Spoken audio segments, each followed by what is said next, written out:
Uno, el que va directamente para las bebidas alcohólicas, y otro que se utiliza para diferentes industrias, para cosméticos, para como solvente. Hoy día se utiliza el alcohol etílico también en los biocombustibles, entonces tiene muchos usos. Si va para bebidas alcohólicas, pues seguro, porque tiene que tener su sabor natural, que es muy característico. Y esos impuestos pues son relativamente altos en cada país, y lo menciono aquí para mi país, que aunque es triste, de los impuestos del alcohol y de los impuestos de se saca para la salud y se saca para la educación. Un mensaje que estaría escondido en esto sería que, de hecho, para que tengamos educación y tengamos salud, pero esto es enfermar nuestra población. Este mensaje, pues mucha gente de pronto no lo sabe, pero pues esto es común y lógico. Bueno, en cuanto a las industrias que lo utilizan, lo venden desnaturalizado. ¿Desnaturalizado para qué? Para que no se puedan hacer bebidas alcohólicas, porque si la gente hace bebidas alcohólicas en su casa, pues estaría perdiendo el impuesto al consumo. Lo desnaturalizan con sustancias como el benzoato de denatona, como la metilcetona, que le dan un sabor amargo y desagradable. Nosotros, en nuestros habitantes de calle, hemos encontrado que ellos, a pesar del mal sabor que le producen estas sustancias, ellos lo mezclan con jugos artificiales y le dan un sabor, y con esto es que ellos aumentan pues realizan sus fiestas. Bueno, industrialmente, ¿cómo se obtiene? Se obtiene a partir de la madera, se hace una destilación fraccionada. ¿Qué quiere decir fraccionada? Que cuando se hacen estas fermentaciones, porque es una fermentación industrialmente, se produce alcohol etílico y alcohol metílico. Entonces, ¿qué tienen que hacer? Hacer una destilación para que el metílico no salga al tiempo con el alcohol etílico. Tienen unos puntos de ebullición, aunque son cercanos, no son iguales, y permite separarse. En el alcohol metílico les he marcado la letra M como muerte, para que diferenciemos, los que no somos químicos, el alcohol etílico del alcohol metílico. El alcohol etílico, como veníamos viendo, es de las bebidas alcohólicas, es útil para hacer las bebidas alcohólicas. El metílico no, se utiliza como combustible, pero si una persona ingiere 10 mililitros, que 10 mililitros es aproximadamente una cucharada, esto que les estoy dando como información es para que podamos entender cuántos son 10 mililitros, porque los que no lo manejan, pues no manejan el volumen, no tienen mucha idea de cuánto sería 10 mililitros. 10 mililitros es más o menos una cucharada. Una cucharada de alcohol metílico es suficiente para causar la muerte en el ser humano. En el alcohol etílico, como vamos a ver más adelante y como deben tener ustedes en la normatividad, entonces es el utilizado en las bebidas alcohólicas. ¿Qué pasa con las fermentaciones caseras? Pues la gente hace sus cócteles, pero no tienen idea de que se va produciendo alcohol etílico y alcohol metílico, y puede presentarse una intoxicación debido al alcohol metílico. Quiero recalcar que el alcohol etílico es este alcohol también causa intoxicación, también hay unos límites, puede llevar a la gente a un estado de coma y posteriormente a la muerte. Entonces, no estamos diciendo que el uno es mortal y el otro no. Ambos nos pueden ocasionar la muerte, pero el metílico, la concentración sería muchísimo menor. ¿Cómo se expresa? Vamos a hablar de las bebidas alcohólicas. ¿Cómo se expresa la concentración en los licores? Se expresa por la letra B, el backslash, y la letra B, que significa volumen sobre volumen. ¿Volumen de quién? Volumen en mililitros de alcohol etílico. Ahorita ya dejamos de lado el alcohol metílico, su intoxicación tiene características muy similares a las del etílico y se pueden confundir, y esto ha ocasionado que muchas personas no se les dé el tratamiento adecuado, pero en este momento no vamos a tocar el tema. Bueno, sobre 100 mililitros de líquido, O sea, si tengo un vino, ¿qué quiere decir? Que el vino tiene 16 mililitros de alcohol por cada 100 mililitros de vino. Que la cerveza, que es como de manera genérica en todo el mundo, pues hay de 4, de 2 o a 6 o de 4 a 6%, que significa volumen a volumen en una cerveza. Si tomamos una cerveza de 4%, quiere decir que tiene 4 mililitros por cada 100 mililitros de cerveza. Muy bien. Clases de bebidas alcohólicas, conocemos muchísimos, yo voy a enumerar algunas de ellas. De las más usadas aquí en Colombia, no metí el pisco porque pues no sé qué concentración de alcohol tiene, pero metí algunas de las bebidas más comúnmente usadas. Entonces tenemos a la parte izquierda las clases de bebidas, hacia el lado derecho el contenido alcohólico. Los vinos pueden variar entre 10 y 16%, la cerveza entre el 2 y el 5%, tuvimos o todavía hay una cerveza que se llama la cerveza Brava, que tiene un 6% de alcohol. Es muy común en nuestro país un licor que se llama aguardiente, tiene aproximadamente un 30% de contenido alcohólico, el brandy entre 40 y 47, el ron entre 50 y 55, el whisky entre 40 y 50 por ciento de contenido alcohólico, el vodka 40 y la ginebra 47. Ya vamos a ver qué utilidad nos presta el contenido de alcohol etílico, el porcentaje, porque dependiendo de qué bebida consumo y en qué condiciones las consumo, y si soy o no un bebedor crónico o de vez en cuando, todo esto influye en el grado de alcohol en la sangre. Muy bien, vamos a mirar lo que es la toxicocinética del etanol. Cuando hablamos de toxicocinética, tóxico pues son las sustancias tóxicas y hablamos de toxicocinética en general para todos los compuestos, para todas las sustancias, pero en este caso nos ocupa el etanol. Vamos a ver 4 pasos fundamentales: la absorción, la distribución, el metabolismo y la eliminación. El metabolismo está entre la distribución y la eliminación. Algunas personas solamente dicen que la toxicocinética tiene absorción, distribución y eliminación. Nosotros hoy vamos a hablar del metabolismo porque es importante que conozcamos cómo puede pasar de un sitio a otro. Ya coloco la frase al final de la diapositiva: más de la mitad del alcohol ingerido se absorbe en los primeros 30 minutos. Pero hay unas condiciones, como lo vamos a ver más adelante. Muy bien. El alcohol etílico o etanol más hidrosoluble que liposoluble, que significa que se disuelve más fácilmente en bebidas acuosas o en líquidos que en grasa, aunque también alcanza a disolverse alguna cantidad en la grasa. Y ya veremos que tiene que ver el que tenga algo de liposolubilidad. Muy bien, la absorción, ¿por dónde se realiza? Se realiza por membranas biológicas que permiten el paso del alcohol a la sangre y estando en la sangre pasa al sistema nervioso central. Se absorbe fácilmente en vía intestinal y por vía inhalatoria. Cuando hablamos de membranas no biológicas, les cuento que nosotros como peritos, acá lo mencionamos de esa manera sin vaya a ser una forma ofensiva, pero debemos tener una mente criminal. Voy a contarles un caso de unas niñas de colegio que, pues, de la toxicocinética del etanol, pensaron que el aliento, la halitosis que produce el alcohol, solo se producía si uno lo tomaba por vía oral. Ellas cogieron unas toronjas de algodón y se las aplicaron por vía vaginal.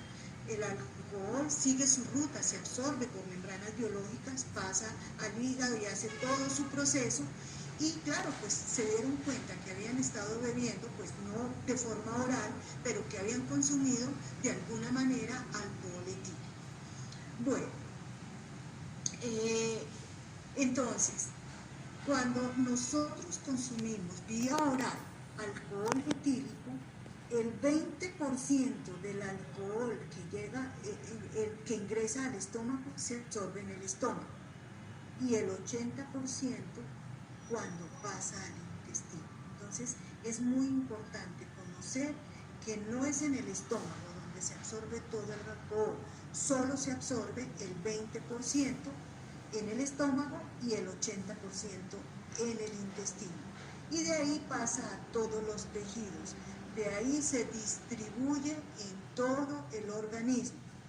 Más de la mitad del alcohol ingerido se absorbe en los primeros 30 minutos, pero hay algunas cosas que influyen en esta absorción. Terminando la mampara. Muy bien. La distribución es mayor en la sangre arterial que venosa. ¿Por qué va este comentario? Porque para que llegue al cerebro tiene que ir en la sangre arterial. La sangre venosa va recogiendo y va haciendo el intercambio, o sea, la arterial lleva el oxígeno a todos los tejidos y luego la sangre venosa va recogiendo ya la sangre que ha hecho la entrega de este oxígeno. Entonces, pues para que llegue al cerebro tiene que ir sangre arterial. Muy bien, el efecto fisiológico agudo del etanol depende del grado de afectación del sistema nervioso central. O sea, los síntomas que presenta una persona que ha consumido de manera, hablamos aguda es una sola dosis. Cuando ya hablamos de dosis repetidas, aquí hablemos de una noche de tragos, eso sería una intoxicación aguda, porque fue esa sola noche. Intoxicación crónica es cuando es días sucesivos y es cuando hablamos del bebedor crónico que bebe todos los días o que bebe cada tercer día o que bebe constantemente. Entonces, aquí hablando del efecto fisiológico agudo del etanol es en esa noche, en esa parranda, en esa fiesta, cuánto alcohol se consumió y cómo fue la afectación del sistema nervioso central. Aquí en Colombia se tiene la resolución 414 del 2002 y la resolución 1844 del 2015. La 414 del 2002 salió en ese año porque se hizo en el instituto un trabajo de investigación donde muchas personas tomaron licor en ayunas y luego al cabo de una hora se les tomó una muestra de sangre y se hizo un trabajo para mirando una correlación entre todos tomaron la misma cantidad de licor y se miró la afectación del sistema nervioso central. ¿Por qué? Porque nosotros en esa época nos guiábamos por la normatividad que tenía Europa y que tenía Estados Unidos, y ellos tenían como límite para iniciar procesos judiciales 80 miligramos por ciento. Entonces 0,8 gramos por decilitro, podemos hablar de decilitro o de 100 mililitros de sangre total. Entonces, cuando nosotros nos dimos cuenta de esto, se hizo el trabajo en el instituto, se organizó, porque la estatura y el contexto de las personas en Europa y en Estados Unidos pues es muy diferente a nosotros. Ellos allá fácilmente llegan a los 2 metros y más y nosotros a duras penas llegamos a unos 70. Hoy nuestros jóvenes crecen un poco más, pero la mayoría en promedio unos 70 y nosotras las mujeres pues no digamos, unos 50, unos 60. Entonces con 80 miligramos de alcohol por cada 100 mililitros la gente ya presentaba un grado de embriaguez muy alto. Cuando se hizo esta resolución, cuando se hizo este trabajo de investigación, se sacó la resolución porque se llegaron a las siguientes conclusiones. Nosotros empezamos a presentar síntomas y signos de embriaguez alcohólica con 40 miligramos de alcohol por cada 100 mililitros de sangre y lo teníamos en 80. De ahí para atrás se presentaba alguna alcoholemia, pero la gente todavía lograba mantener pues su comportamiento. Entonces, la normatividad salió con 3 niveles, con 3 grados, de 40 a 99. como van a observar, un grado no incluye al otro porque las batallas judiciales en la corte se dan cuando están en el límite. Ahí, cuando están bien diferenciadas no hay problema, pero cuando están en el límite, que puede ser una o la otra, ahí viene a jugar el sistema de calidad una labor muy importante. Entonces nosotros vamos de 40 a 99, el primer grado. El segundo grado inicia en 100, de 100 a 149, y el tercer grado va de 150 en adelante. Entonces, ya con la resolución, ya nos permitió, porque ya fue una resolución sustentada en un trabajo de investigación, se hizo el trabajo, se publicó, o sea, cumplió todos los rigores y fue aceptado. Entonces, eso nos permitió sacar la resolución. Posteriormente vino el grado 0, que era aquellas personas que habían tomado algo. Hay unas tablas que no las coloqué acá para mostrando que si me tomo una tabla, si me tomo 3 tragos de vino, en qué grado quedo, que si me tomo 2 o 100 mililitros de whisky, en qué grado quedo. No las coloqué porque pues es bastante el material, pero con mucho gusto se las puedo enviar si alguien requiere verlas. Salió la resolución, la 1844, que maneja el grado 0. No tiene implicaciones penales, pero si nos descubren con algo de licor en la sangre, tiene una sanción, así sea administrativa, pecuniaria, retienen el carro, lo llevan a patios, etcétera, etcétera. Bueno, sí. El metabolismo, uno de los procesos de transformación que sufre el alcohol, y es la oxidación. A través de la oxidación es donde se produce el cambio de alcohol, a ácido acético y CO2, que es en donde finalmente termina el alcohol. Entonces, alrededor del 90% del alcohol absorbido es metabolizado en el hígado. Nosotros hablábamos que del 80%, todo esto son estudios que ha hecho la farmacocinética y que dan unos rangos. Entonces, en este momento colocamos que alrededor del 90% del alcohol absorbido, tanto sumando el del estómago y el del intestino, el 90% es metabolizado en el hígado. ¿Qué pasa con el otro 10%? Pues se va a eliminar por las heces, va a salir en el aire expirado, va a eliminarse en la orina, en fin, ese 10%. El otro es metabolizado en el hígado. Hay varias enzimas, la alcohol deshidrogenasa y otras enzimas que ayudan a transformar estos compuestos que sean solubles en agua y puedan ser eliminados. Ustedes saben que cuando entra cualquier sustancia al organismo, ¿qué es lo que hace el organismo? Trata de volverlas solubles para poderlas eliminar por la orina. Entonces viene oxidación, hidroxilación, glucurionación, en fin, viene una cantidad de formas que el organismo busca para eliminar.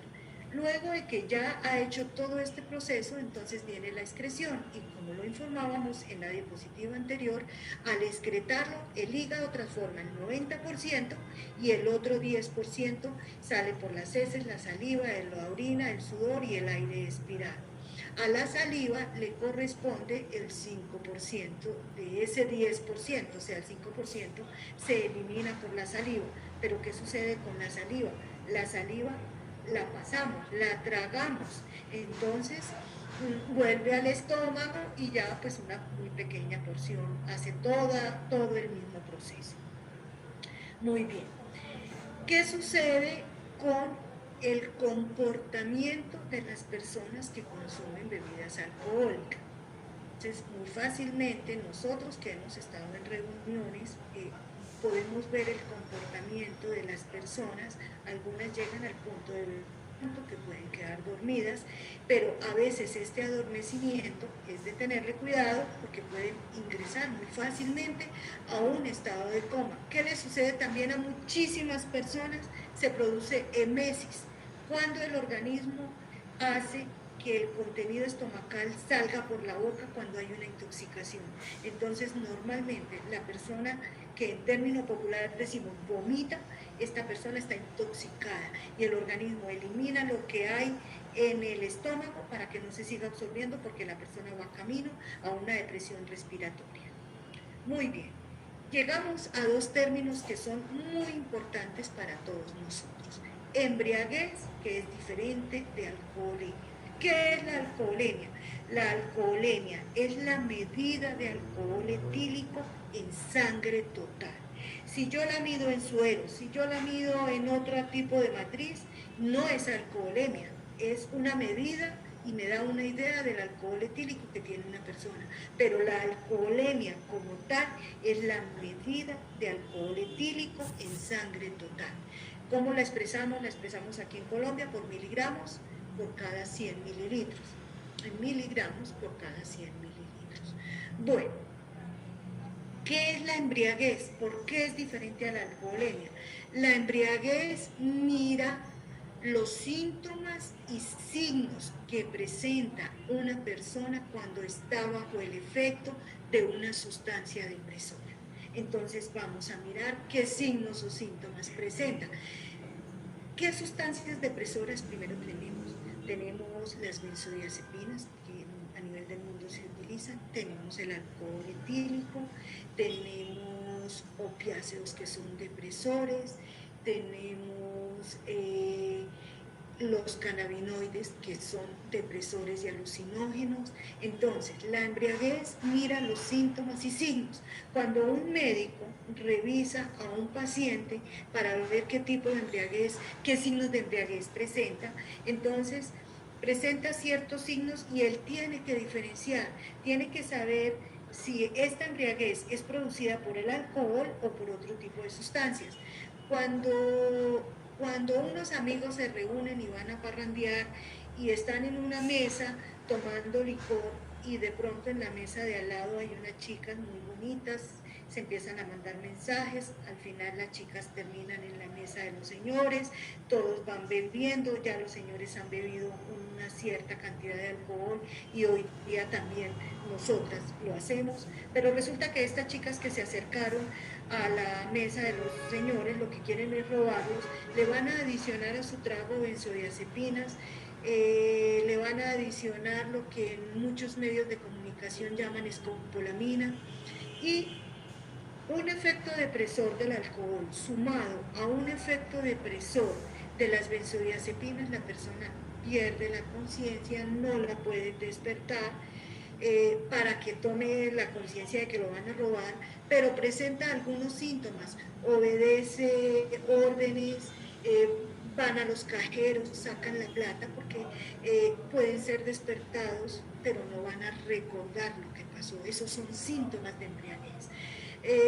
Luego, al día siguiente, se despiertan en la tarde, notan que en su apartamento les robaron todo lo que tenían y que no recuerdan nada de lo que sucedió. Entonces viene la denuncia, entonces lo que quiero dejarles claro es que la embriaguez la producen también medicamentos y sustancias depresoras del sistema nervioso central. Y la alcoholemia es la cantidad de alcohol etílico en sangre total. No podemos hablar de una alcoholemia en orina y ya veremos más adelante. Voy a ir un poquito más rápido porque el tiempo me empieza a correr. Bueno, ¿qué factores afectan la absorción y eliminación del alcohol etílico?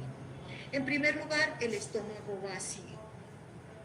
En el estómago, cuando uno consume algún alimento, se sucede un proceso y es el vaciado del estómago hacia el intestino. Sucede más o menos entre 3 y 4 horas. Vamos a tener en cuenta, almorzamos, todos los líquidos biliares, los líquidos del estómago, hacen su proceso con el alimento y entre 3 y 4 horas todo el contenido del estómago pasa al intestino.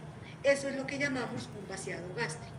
Si el estómago está vacío, como sucede con muchas personas, hombres y mujeres que dicen yo no como nada cuando bebo, estando el estómago vacío y al llegar el alcohol etílico, ya vimos al principio que irrita la mucosa gástrica. Al irritar la mucosa gástrica hace que el vaciado gástrico sea rápido. Al ser el vaciado gástrico rápido, el alcohol que entra al estómago pasa muy rápido al intestino, en donde se absorbe la mayor cantidad de alcohol en el intestino. Entonces, los síntomas de hemorroides aparecen mucho más rápido en un estómago vacío que en una persona con el estómago vacío que en una persona que ha consumido alimento. Entonces ahí es donde se empiezan a afectar, empiezan a presentarse los factores que afectan absorción y eliminación del alcohol etílico. Muy bien, la ingestión simultánea con alimentos sólidos retrasa el vaciamiento gástrico, como dicen falso o verdadero, verdadero. Cuando uno consume alimentos, pues no se va a presentar esa irritación, esa agresión del alcohol hacia la mucosa, sino que los alimentos la van a proteger esta mucosa. Por tanto, al no presentarse irritación, el vaciamiento gástrico pues va a ser el normal. Al ser el normal, la embriaguez no se va a presentar tan pronto ni tan rápido. ¿Qué pasa con el consumo de alimentos que contienen grasas? Vimos también al principio que el alcohol en su mayoría es soluble en líquidos, en agua, o sea, es hidrosoluble. Cuando hay grasas, también algo de este alcohol se disuelve en las grasas. Entonces, este alcohol va a ser retenido por las grasas, no se va a absorber, luego la embriaguez no va a aparecer tan pronto. En una época y aún todavía tenemos algunas bebidas y algunas personas tienen algunas costumbres, por ejemplo, de mezclar licores con gaseosa o mezclar, después de tomarse un trago fuerte de licor, lo bajan con cerveza, bajan este ardor y este trago con cerveza. Entonces sabemos que las bebidas gaseosas aceleran el vaciamiento gástrico. Las bebidas gaseosas, la cerveza es una bebida gaseosa, tiene gas. Cuando preparábamos el ron con Coca-Cola, no sé si ustedes en alguna época todavía lo utilizan, porque aquí se sigue utilizando a un poco de Coca-Cola, se le adiciona ron, entonces pues vamos a presentar una embriaguez mucho más rápido porque el gas, la bebida gaseosa hace que el vaciamiento gástrico se haga más rápido. ¿Qué otra cosa influye? La graduación de la bebida alcohólica. Es muy diferente que yo me tome 100 mililitros de un a que tome 100 mililitros de un whisky o de un vodka, porque sus concentraciones, como lo vimos, volumen a volumen, son muy diferentes. Entonces, mientras la una me está suministrando 4 mililitros de alcohol por cada 100 mililitros de bebida, la otra me está suministrando 40 o 45 mililitros de alcohol por cada 100 mililitros de bebida, bien sea whisky, vodka, en fin. Entonces, la graduación de la bebida influye también. Bueno, aunque esta charla va enfocada